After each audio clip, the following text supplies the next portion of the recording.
रुखाड़ा है जो रुखाड़ा तो ब्रजभूषण है ना कुश्ती का, वो रुखाड़ा ही खा जाएगा सबको, तो किससे शिकायत? बात बताओ, अगर रक्षक ही भक्षक बन जाएगा, अगर वही हमारे छोटी छोटी बच्चियां हैं 16 साल की, 18 साल की, 20 साल की, 14 साल की, अगर हमारी बच्चियां अगर रेसलिंग के जो सर्वशाह है, अगर वही उन बच्चियों को प्रताड़ित करेगा, वो है बाहुबली, मैंने आवाज़ ठाली, मेरी आवाज़ को वहीं दबाया जाएगा, धमकी दी जाएगी, पीटा जाएगा कमरे में ले जाके, तो सभी को अपनी इज्जत, हम सीनियर हैं इनसे, तो हम तो ये सोचेंगे ना भाई हमारी बेइज्जती ना हो। के शेयर मीडिया चैनल दिखाने वाला भाई प्रीतम नागर की राम राम। तो भाई हमारे हैं दिल्ली में जंतर मंत्र पे, आपने कई दिन तक भाई सनसनी खबर देखी होगी, सुनी होगी। अब भाई जंतर मंत्र पे जितने भी ऑल इंडिया पहलवान है भाई, वो सारे भाई जंतर मंत्र पे इकट्ठे हो रहे हैं। जो ब्रजभूषण जी हैं उन पर कुछ एलिगेशन लगे हैं, क्या एलिगेशन है भाई, क्यों उन भाई मतलब कि क्या ऐसा कर दिया भाई, उन हटाने की कोशिश कर रहे हैं भाई, जो पहलवानों का एलिगेशन चल रहा है वो बात करेंगे। नमस्कार पहलवान जी। नमस्कार भाई। जो लड़कियां जो पहलवान रेसलिंग अच्छी जो करती हैं, वे भी एक बोल रही हैं भाई हमारे साथ भी कुछ ना कुछ ऐसी गलत बातें हुई हैं जो आगे नहीं आना चाहती है, ऐसा कुछ मतलब बातें। भाई आप एक बात बताओ, आप सभी मीडिया कर्मी भी देखते हो, समाज में आप जाकर लोगों से इंटरव्यू भी लेते हो, तो आपने भी देखा होगा, अगर इस टाइप का रेसलिंग फेडरेशन के द्वारा ही डर का माहौल पैदा किया जाएगा तो कौन माँ बाप अपने बच्चों को रेसलिंग में डालेगा? जो रुखाड़ा है जो रुखाड़ा तो ब्रजभूषण है ना कुश्ती का, वो रुखाड़ा ही खा जाएगा सबको, तो किससे शिकायत किसको करे? भाई आप एक बात बताओ, अगर रक्षक ही भक्षक बन जाएगा, अगर वही हमारे छोटी छोटी बच्चियां हैं 16 साल की, 18 साल की, 20 साल की, 14 साल की, अगर हमारी बच्चियां अगर रेसलिंग के जो सर्वशाह है, अगर वही उन बच्चियों को प्रताड़ित करेगा, यौन शोषण करेगा, तो वे बच्चियां आगे आने वाली लड़कियां तो रेसलिंग करेंगे नहीं, और हमारे देश में रेसलिंग धीरे धीरे करके महिला रेसलिंग खासकर दम तोड़ देगी। ब्रजभूषण जी तो ये बोल रहे हैं भाई, ये तो कुछ पहलवान 3% जो 97% वे मेरे साथ में है और वे जंतर मंतर पे पहुंचे भी नहीं गए। भाई आप एक बात बताओ, आपने यहाँ देश के सारे स्टार पहलवान देख लिए, यही इंडियन रेसलिंग है, यही भारतीय कुश्ती है। यहाँ पे हमारे जूनियर के जो स्टार पहलवान हैं वो सब यहाँ हैं, हमारे सीनियर के जो करंट में स्टार पहलवान हैं वो यहाँ हैं, जो हमारे सीनियर लेवल के पूर्व पहलवान जो एशिया चैम्पियन है, पहलवान जी खुद सीनियर एशिया के मेडलिस्ट हैं, ठीक है, और कम से कम ज़्यादा नहीं तो 28 से 30 बार इन्होंने भारत का प्रतिनिधित्व किया है। ये हमारे जोगिंदर पहलवान है खेड़ी मना जात से, और बड़े 55 किलो के ग्रीको रोमन के स्टार पहलवान रहे इंडिया। अब ऐसे ऐसे पहलवान यहाँ सभी हैं, सैकड़ों हजारों पहलवान यहाँ आए हैं आज, आप सब देख रहे हैं। भूषण जी ये बोल रहे हैं भाई जो मेरे पे एलिगेशन लगे हुए सभी झूठ हैं, और भाई कोई भी सबूत हो तो मेरे सामने लेके आओ। किसी लड़की को चोर कौन कहता है कि मैं चोर हूँ? कोई कहता है? कोई नहीं कहता ना कि मैंने चोरी की है, कौन कहेगा? जब उसको साबित होता तभी पता चलता ना कि ये चोर था। तो पहले तो सभी मना करते अपने गुनाह से, कौन हाँ बढ़ता भाई? अगर कुछ नहीं है तो फिर यहाँ इतने लोग क्यों हैं? और एलिगेशन एक आदमी लगा सकता है, ये तो भाई इन्होंने हर दूसरे आदमी के साथ ऐसा गलत कार्य किया है जो कुश्ती जगत के लिए शर्मसार करने वाली बात है। अगर कुश्ती संघ का अध्यक्ष ही अगर ऐसा कार्य करेगा तो निचले वालों का तो आप समझ सकते हो क्या हाल होगा। और लोग देखो, रेसलिंग हमारे यहाँ आपको भी पता है, इंडिया में मेरे ख्याल से रेसलिंग में सबसे ज़्यादा मेडल आते हैं आजकल, और पूरे वर्ल्ड में इंडिया को रेसलिंग की वजह से जाना भी जाता है। अगर हमारे पहलवानों के साथ अगर ऐसा होगा, इनको प्रताड़ित किया जाएगा, शर्मिंदा किया जाएगा, इनसे ज़बरदस्ती करा के ट्वीट कराए जाएंगे, तो मुझे नहीं लगता कि आगे कुश्ती का भविष्य सुरक्षित है।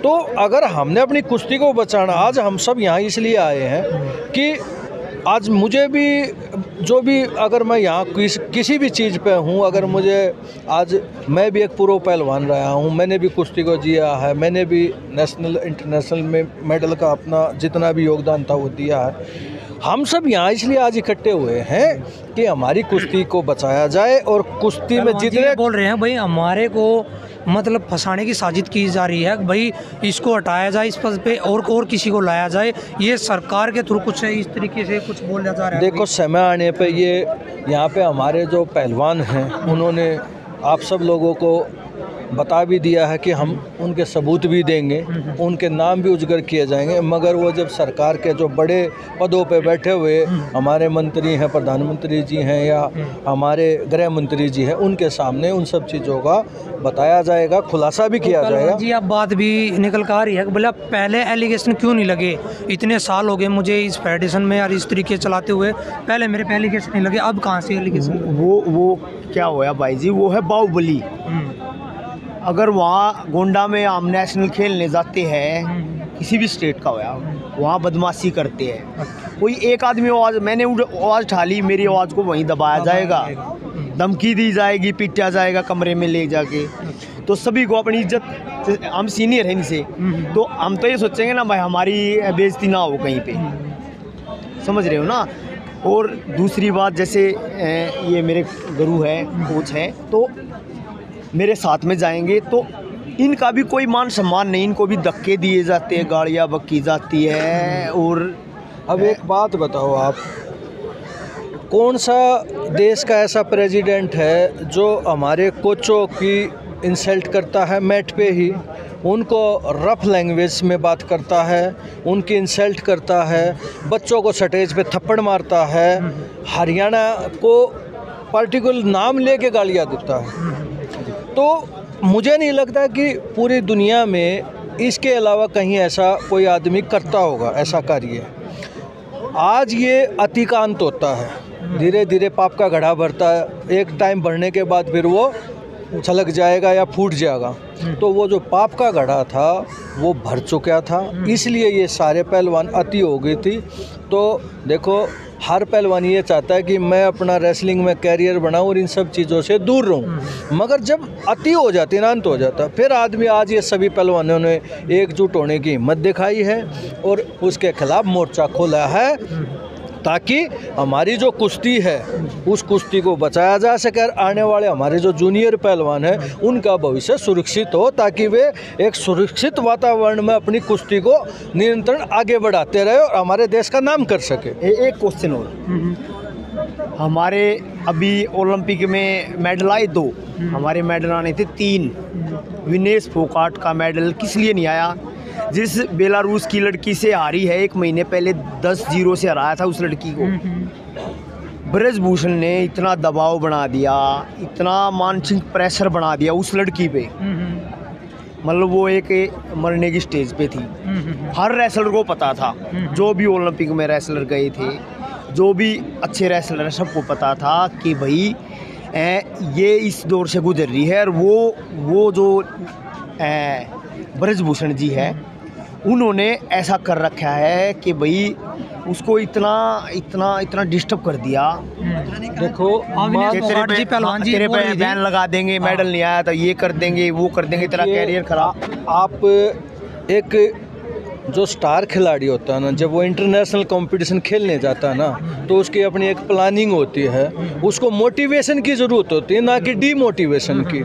अगर हमारे अध्यक्ष जी उनको डीमोटिवेट करेंगे तो वो बच्चा अपना प्रदर्शन वहाँ क्या करेगा? जब आपको छोटी छोटी चीज़ों के लिए उसको प्रताड़ित करेंगे, उसको आप स्ट्रेस में ला दोगे। सबसे पहले एक खिलाड़ी को किसी भी कंपटीशन में भाग लेने के लिए मेंटली फिट होना ज़रूरी होता है, और वो तब होता है जब हमारा जो वहाँ पे स्टाफ है, हमारे कोच हैं, हमारे जो भी वहाँ पे उनके साथ गए हुए लोग हैं, वो उनको मोरली मेंटली सपोर्ट करे और उनकी छोटी से छोटी चीज़ का ध्यान रखें, तो हमारा खिलाड़ी एक अच्छा प्रदर्शन कर पाता है। मगर अगर यहाँ तो उल्टा हो गया, आप उसको मोटिवेट करने की बजाय, उसकी हेल्प करने की बजाय उसको डीमोटिवेट कर रहे हो, आप उनको नीचा दिखाने का काम कर रहे हो, तो कोई भी खिलाड़ी हो, चाहे कितना भी मजबूत खिलाड़ी हो, वो धीरे धीरे स्ट्रेस में आ जाएगा और उसके प्रदर्शन पर उसका बहुत गलत असर पड़ता है, और जो कि खेल के लिए सही नहीं है।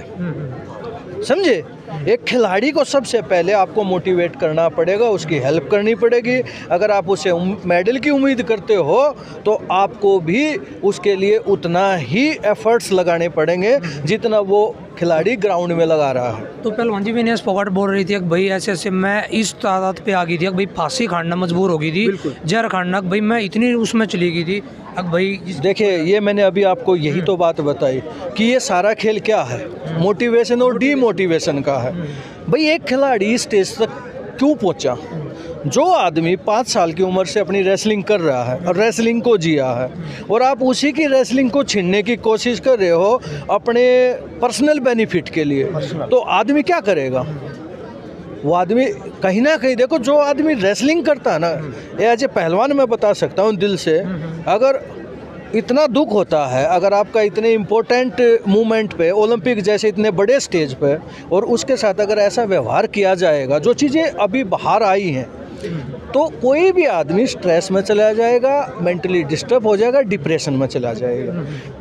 फेडरेशन का काम था कि उनको वहाँ ज़्यादा से ज़्यादा सुविधाएं उपलब्ध कराते, और उनकी जो भी डिमांडें थी ऑन टाइम उनको मिलनी चाहिए थी, ताकि उनके प्रदर्शन पर बुरा असर ना पड़े और वो देश के लिए ओलंपिक जितने बड़े लेवल के कंपटीशन में मेडल जीत सके।